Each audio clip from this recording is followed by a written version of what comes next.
పిల్ల నీ చెయ్యి పట్టాలని నల్లని సీకట్లో ఒకదాన్నే కూసున్న దిక్కులేని పచ్చినయ్యి బావా నువ్వెప్పుడొస్తావని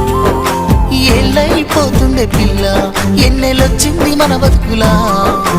ఏలైపోతుండే పిల్ల ఏలు వట్టంగా వస్తున్నాయా ఇన్నాళ్ళ ఎడబాటు ఎడవాసిపోతుందిలే ఈ సీనయ్య గుండున్నదే సినదారా నీ కోసము ఈ దూరాన్ని చెరుపుతూ తీరాల కగిలింది అందాల ఈ మానవు